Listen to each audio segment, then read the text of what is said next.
आप देख रहे हैं खबर दोपहर और आपके साथ मैं हूं विवेक। राजधानी पटना से इस वक्त की एक बड़ी खबर हम आपको बता रहे हैं। पटना जिले में स्कूलों के समय में बदलाव किया गया है।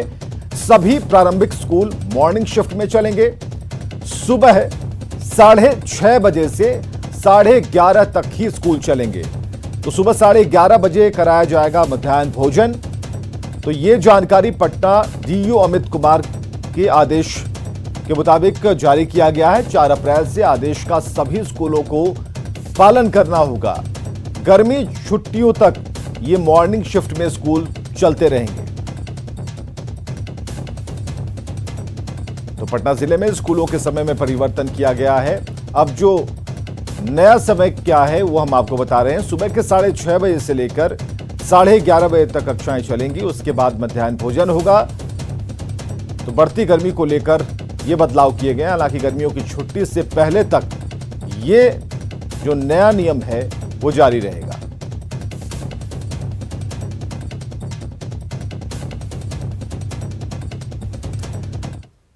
आठ साल बाद एक बार फिर भारत और नेपाल की दोस्ती की ट्रेन दौड़ पड़ी। मधुबनी के जयनगर और नेपाल के जनकपुर के बीच चलने वाली ट्रेन का पीएम मोदी और नेपाल के प्रधानमंत्री शेर बहादुर देउबा दिल्ली के हैदराबाद हाउस से रेल सेवा का विधिवत उन्होंने शुभारंभ किया है। जयनगर से कुर्ता वाया जनकपुर 35 किलोमीटर लंबे रेलखंड पर रेल सेवा के शुरू होने से दोनों देशों के लोग करीब आएंगे। दोनों देशों के रिश्तों में मजबूती आएगी।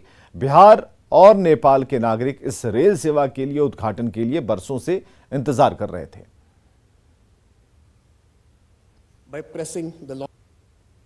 नवरात्र की बहुत बहुत शुभकामनाएं देता हूं।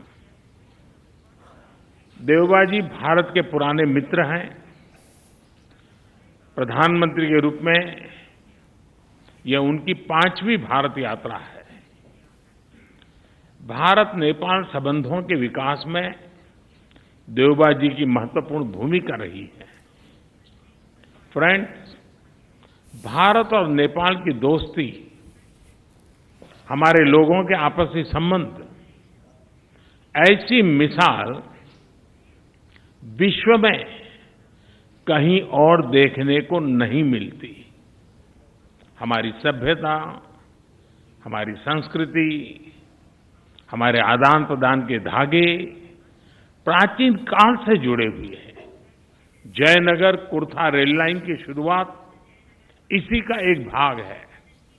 दोनों देशों के लोगों के बीच सुगम, बाधा रहित आदान प्रदान के लिए ऐसी योजनाएं बेहतरीन योगदान देगी।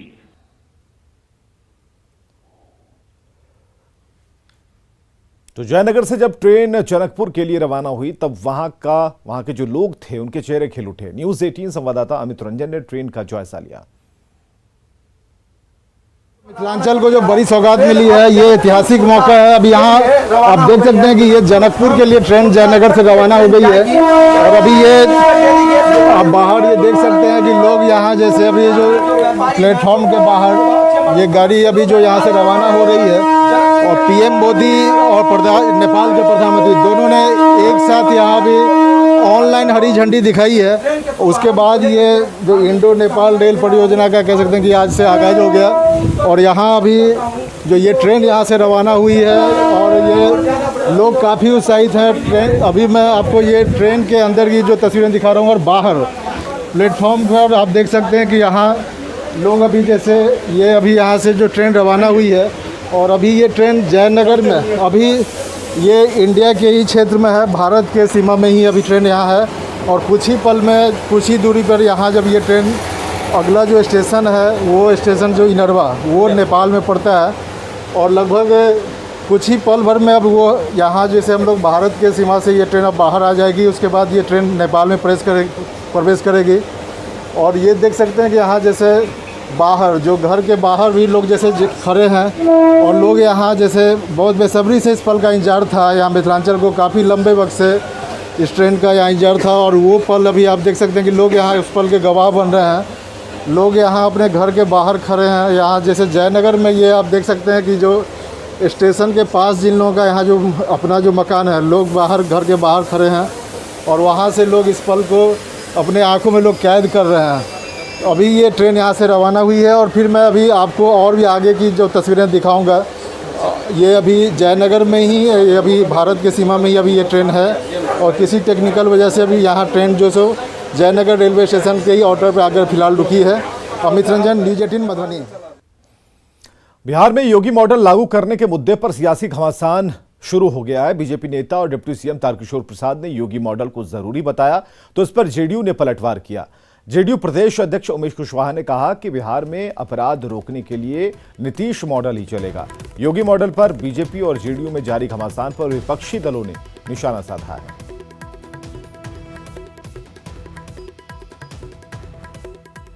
जरूरत है, लेकिन बिहार इसमें सक्षम है कि बिहार बेहतर ढंग से बिहार का विकास हो सके। इस तरह की घटनाओं को रोकने के लिए हम सब आवश्यक कदम उठा सके, इसके लिए बिहार स्वयं सक्षम है। बीजेपी के शीर्ष लीडर क्या बोलते हैं? शीर्ष लीडर ने जो है माने किस तरह से माननीय मुख्यमंत्री जी की तारीफ कर रहे हैं, नहीं तो एक दो लोग बोलते हैं, उससे क्या फर्क पड़ता है? नीतीश कुमार जी बिहार में जब से उन्होंने बिहार की सत्ता संभाली है, बिहार में जो न्याय के साथ समावेशी विकास लाया है और कानून का राज स्थापित किया है, ये देश दुनिया के नक्शे पर, और ये मॉडल है, नीतीश मॉडल है। और नीतीश जी ने जो भी चाहे योजना हो चाहे कानून का राज स्थापित किया है, ये दूसरा अन्य प्रदेश अन्य स्टेट जो है इसको लागू करती है। अब बिहार में नीतीश मॉडल को सत्ता में सबसे बड़ी सहयोगी पार्टी बीजेपी ने खारिज कर दिया। बीजेपी पूरी तरह से आदरणीय नीतीश कुमार जी पर दबाव बना रही है कि मुख्यमंत्री का कुर्सी वो खाली करें। बीजेपी का दबाव है और पूरी तरह से बीजेपी ने ये प्रेशर बना दिया है कि मुख्यमंत्री का कुर्सी आदरणीय नीतीश कुमार जी खाली करें। इसी संदर्भ में बिहार के डिप्टी सीएम तारकिशोर प्रसाद जी ने बयान दिया है कि योगी मॉडल की जरूरत है, यानी बीजेपी का मुख्यमंत्री होना चाहिए, बीजेपी चाह रही है। अब बुलडोजर चलाएंगे बिहार में। हम लगातार कहते रहे कि बिहार में महाजंगल राज है, नीतीश कुमार जी मानने को तैयार नहीं, लेकिन अब तो उनके अपने उप मुख्यमंत्री कह रहे हैं कि बिहार में बहुत क्राइम है और इस क्राइम को रोकने के लिए दूसरे किस्म का आपराधिक मॉडल अपनाना होगा। एक क्राइम को रोकने के लिए दूसरा आपराधिक गिरोह खड़ा करना होगा और वो बार बार कह रहे हैं कि योगी मॉडल अपनाओ, मतलब नीतीश मॉडल फेल है। बिहार में योगी मॉडल और नीतीश मॉडल पर बहस के बीच नेता प्रतिपक्ष तेजस्वी यादव ने सरकार पर निशाना साधा और पूछा है कि क्या बिहार में सर्कस मॉडल चल रहा है। उन्होंने पूछा कि अगर बुलडोजर ही चलाना है तो बेरोजगारी और क्राइम पर क्यों नहीं चलाते। तो वो मानते हैं कि अभी सर्कस मॉडल है। अरे सर्कस मॉडल है, पूछिए तो। क्या उनको भरोसा नहीं रहा सीएम पे, नीतीश कुमार पे? हम नहीं जानते, लेकिन बिहार की जनता तो देख रही है कि सर्कस मॉडल चल रहा है। और लाएगा कौन? क्या है मॉडल? क्या है मॉडल? क्या है हमको तो पता ही नहीं है। सवाल उठता है कि क्या बिहार में योगी मॉडल की जरूरत है, और इस पर बीजेपी का तर्क है कि बिहार में योगी मॉडल की जरूरत है। तो योगी मॉडल से अपराध पर नियंत्रण होगा, योगी मॉडल से दंगाई दंगा करने से डरेंगे, योगी मॉडल से अपराधियों में खौफ होगा। जेडीयू का कहना है कि बिहार में अपराध नियंत्रण में है, नीतीश मॉडल बेहतर काम कर रहा है, कई राज्य नीतीश मॉडल अपना रहे हैं। सामाजिक न्याय के साथ विकास जरूरी है और समाज सुधार से बिहार की बेहतरी होगी। तो सत्ता में शामिल दोनों ही पार्टियों के अलग अलग तर्क हैं। हालांकि जेडीयू इस मानने को तैयार नहीं है और जेडीयू का कहना है कि नीतीश कुमार का जो मॉडल है वो दूसरे अपनाते हैं, हमें किसी और मॉडल की जरूरत नहीं है। जबकि बीजेपी का कहना है कि वक्त आ गया है कि अब योगी मॉडल को यहां पर अपनाया जाए। तो डिप्टी सीएम तारकिशोर प्रसाद के योगी मॉडल वाले बयान पर जेडीयू ने पलटवार किया है। पार्टी के प्रधान महासचिव केसी त्यागी ने कहा कि बिहार मॉडल सबसे सुडौल, स्थायी, पराक्रम से भरा है और यह पिछले 16-17 सालों से कामयाब है। मॉडल सबसे सुडौल, स्थायी, पराक्रम से भरा हुआ है और ये पिछले 16-17 सालों से कामयाब है। बिहार की जनता को, बिहार की एनडीए की सरकार को अच्छी चीज़ें ग्रहण करने की आदत पहले से ही है, लेकिन जो बिहार मॉडल है वो समूचे हिंदुस्तान में नहीं, पूरे भारतीय उपमहाद्वीप में उसके चर्चे हैं। निगरानी विभाग ने बड़ी कार्रवाई करते हुए प्रखंड आपूर्ति पदाधिकारी के ठिकानों पर छापेमारी की है और फिलहाल मुजफ्फरपुर में प्रखंड आपूर्ति पदाधिकारी संतोष कुमार हैं, जिनके कई ठिकानों पर छापेमारी चल रही है। वैशाली से ज्यादा जानकारी दे रहे हैं हमारे सहयोगी संजय कुमार। भ्रष्टाचार के खिलाफ निगरानी अन्वेषण ब्यूरो की टीम आज एक बड़ी कार्रवाई कर रही है। मुजफ्फरपुर के मुसहरी ब्लॉक के बीएसओ संतोष कुमार के ठिकानों पर छापेमारी चल रही है और इस वक्त ये तस्वीर है, निगरानी अन्वेषण ब्यूरो की टीम यहां पर मौजूद है। पटना से चलकर हाजीपुर आई है पूरी टीम और यहां पर फिलहाल रेड कंडक्ट किया जा रहा है। आय से अधिक संपत्ति मामले में ये कार्रवाई चल रही है और फिलहाल ये जो कैश रिकवर किया गया 12 लाख रुपए से अधिक ये कैश बताया जा रहा है और 1 किलोग्राम सोना जो है वो रिकवर किया गया। इसके अलावा कई और चीज़ें मिली है। दिल्ली में फ्लैट होने का भी प्रमाण जो है वो मिला है। इसके अलावा जमीन के भी डीड मिले हैं, जो सोर्सेज हैं उन्होंने बताया है। फिलहाल राजीव कुमार सिंह जो डीएसपी है विजिलेंस के, उनके नेतृत्व में ये छापेमारी चल रही है। पूरी निगरानी की टीम इस वक्त आप कैमरे की नज़र में देख पा रहे होंगे, पटना से चलकर पूरी टीम यहाँ पहुंची है। मुजफ्फरपुर और हाजीपुर इन 2 ठिकानों पर ये छापेमारी चल रही है। क्या कुछ हासिल हुआ इस छापेमारी में, जो डीएसपी नेतृत्व कर, हम उन्हीं से बात कर लेते हैं। प्राइमा फेसी क्या कुछ फाइंडिंग्स रही है अभी पूरी टीम को? संतोष कुमार हैं, प्रखंड सप्लाई पदाधिकारी मुजफ्फरपुर के। उनके ऊपर प्राथमिकी दर्ज हुई थी, 2 करोड़ से अधिक का मामला था। ठीक है, आय से अधिक संपत्ति का मामला था। आज जो सर्च हुआ है तो उसमें 13.5 लाख के करीब कैश बरामद हुए हैं, गहने बरामद हुए जिसका वैल्यूएशन चल रहा है, अभी आपके सामने ही चल रहा है। 2 करोड़ 30 लाख के आसपास जमीन के और कागजात बरामद हुए हैं, जिसमें 3 जगह फ्लैट हैं इनके, दिल्ली, गुड़गांव, नोएडा मिले हैं। मुजफ्फरपुर में इनका कॉमर्शियल मॉल में दुकान भी मिला है। ठीक है, बैंक में लगभग 90 लाख के आसपास इनका डिपॉजिट के प्रमाण मिले हैं अभी तक। अभी अनुसंधान चल रहा है, सर्च चल रहा है। कितने बैंक अकाउंट्स मिले हैं इनके? लगभग अभी 8 बैंक अकाउंट हमको ट्रेस किए हैं। इसमें 90 लाख? हाँ, 90 लाख के आसपास इनका सेविंग्स है जी। तो कुल मिलाकर ये मामला कितने तक अभी प्राइमा फेसी इन्वेस्टिगेशन में? अभी तो जितना आपके सामने ही बोला 4.5 करोड़ का, तो अभी तक हमारे पास प्रमाण पेपर आ चुके हैं। रेस्ट अभी हम लोग कैलकुलेशन कर रहे हैं, जितना मिलेगा हम लोग बताएंगे। क्या नाम हुआ अपना? राजीव कुमार सिंह, पुलिस उपाधीक्षक। Rajiv Kumar Singh, DSP vigilance. 4.5 करोड़ आय से अधिक संपत्ति का मामला अब तक ये पहुंच गया और 2022 में ये अब तक का सबसे बड़ा मामला बताया जा रहा है। और देखना होगा जब ये छापेमारी खत्म होगी तो आखिरकार कितनी आय से अधिक संपत्ति मिलती है संतोष कुमार के ठिकानों से। कैमरा पर्सन अजय दुबे के साथ संजय कुमार, न्यूज 18 हाजीपुर।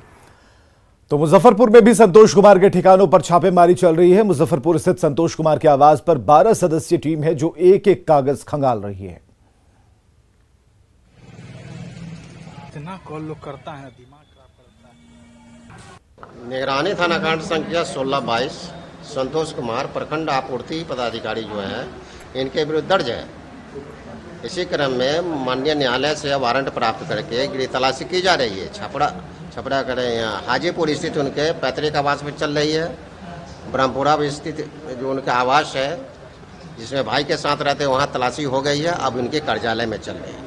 तो अब तक कुछ मिला है कि नहीं मुजफ्फरपुर में? मुजफ्फरपुर में कुछ नहीं मिला है, लेकिन वहाँ पर सूचना मिल रही है कि हाजीपुर में बहुत अच्छी क्या कुछ आरोप है? आय से अधिक संपत्ति का आरोप है। बिहार, झारखंड समेत देश भर में आज अस्पतालों में चिकित्सा व्यवस्था ठप है। आईएमए ने राजस्थान की डॉक्टर अर्चना के सुसाइड को मर्डर बताया है। वहीं सुरक्षा के लिए कानून बनाने की मांग की है। डॉक्टरों की हड़ताल की वजह से अस्पताल की व्यवस्था चरमरा गई है। वहीं मरीज को काफी परेशानियों का सामना करना पड़ रहा है।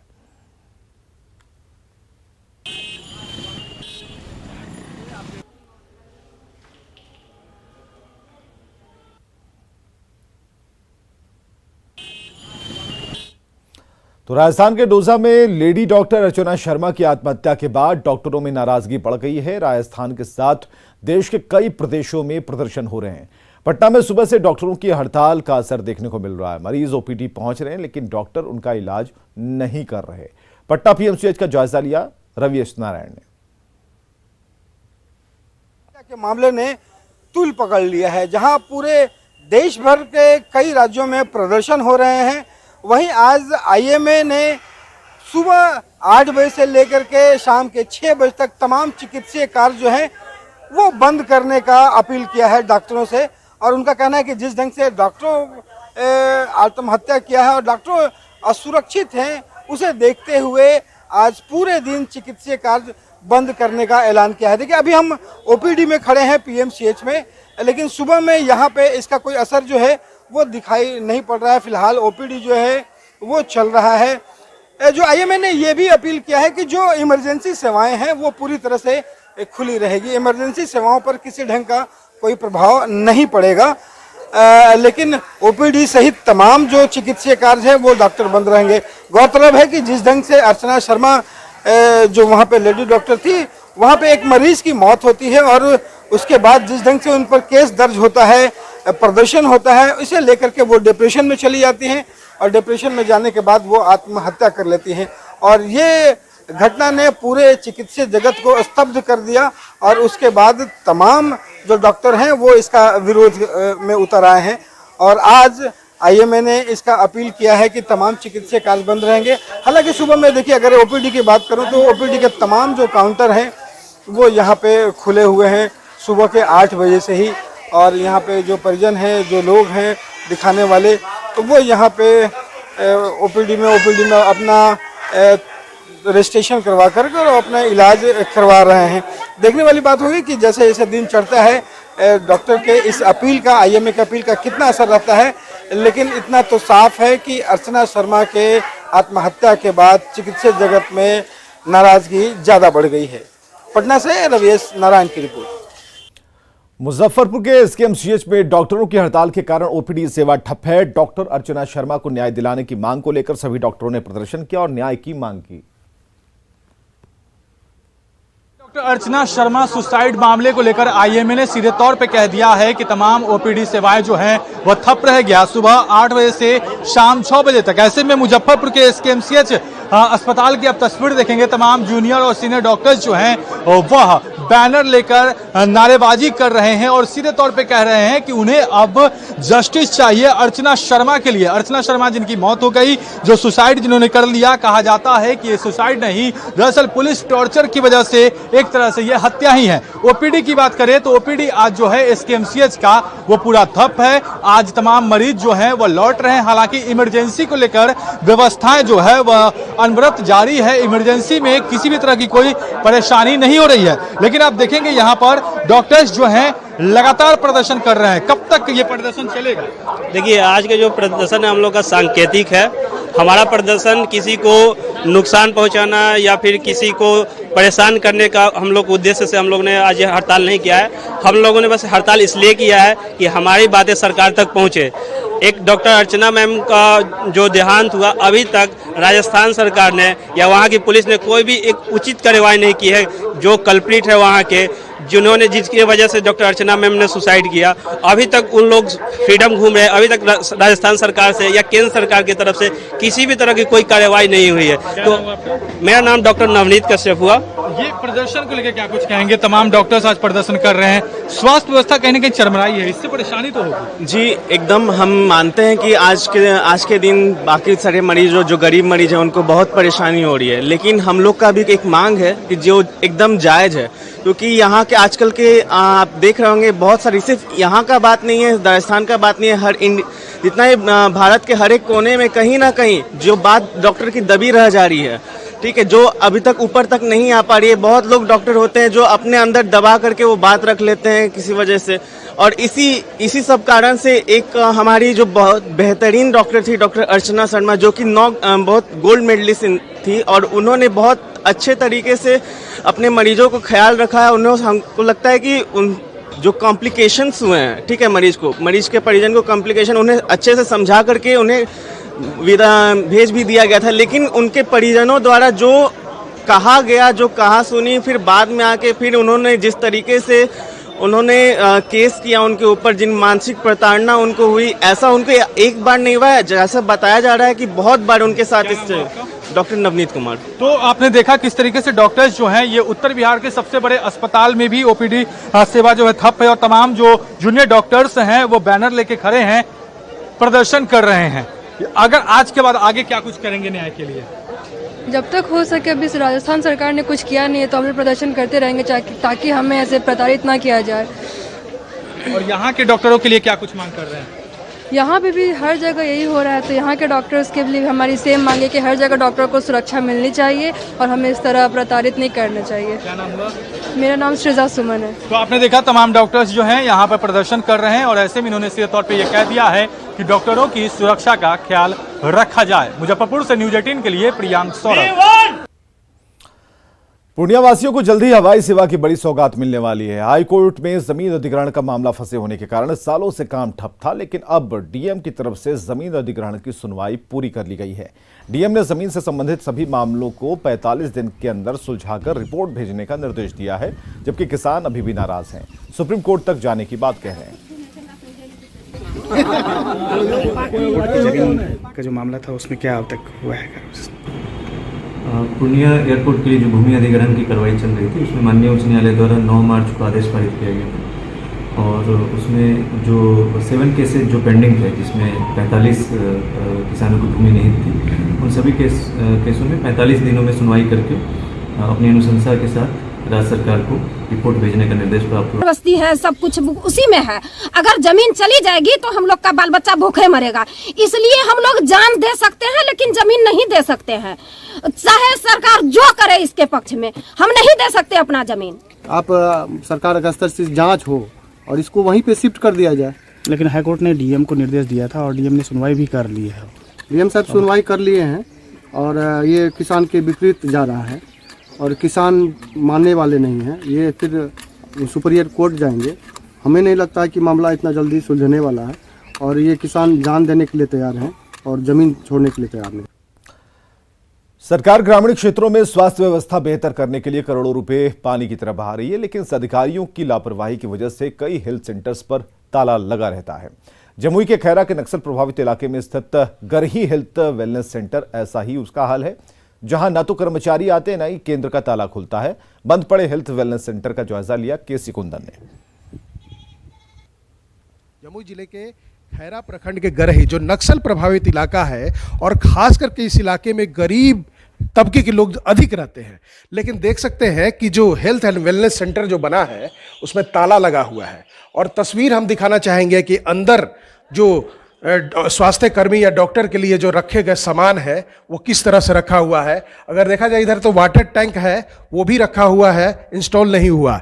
लाखों रुपए खर्च किया गया इसलिए कि हेल्थ एंड वेलनेस सेंटर बनाया जाएगा, क्योंकि भवन जर्जर हो चुका था, लेकिन खर्च होने के बाद भी इसका लाभ लोगों को नहीं मिल रहा है। हम एक और तस्वीर दिखाना चाहेंगे। जो खिड़की है, हेल्थ एंड वेलनेस सेंटर जो गरही का है, खिड़की है, खुला हुआ है और इसके अंदर देख सकते हैं कि जो बेड रखे गए हैं धूल फाँक रहा है। देख सकते हैं कि किस तरह से वो बेड है या फिर और भी जो सामान है जो इलाज कराने के लिए रखा गया है यहाँ पर, वो किस तरह से यहाँ पर पड़ा हुआ है जिसका इस्तेमाल नहीं होता। इससे अंदाजा लगाया जा सकता है कि यहाँ पर स्वास्थ्य कर्मी या जो डॉक्टर तैनात है वो यहाँ पर कब आते होंगे और कितना आते होंगे।